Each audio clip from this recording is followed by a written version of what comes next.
The doorbell camera captured an unexpected moment when a delivery driver arrived and discovered that the homeowner had thoughtfully prepared drinks and snacks for him.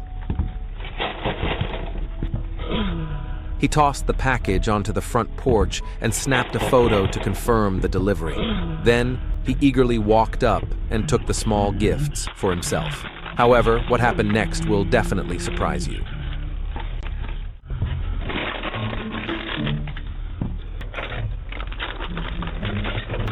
The homeowner couldn't believe their eyes as the man helped himself to more and more. He even sat down, rummaged through everything, and kept taking until he couldn't carry any more and finally walked away.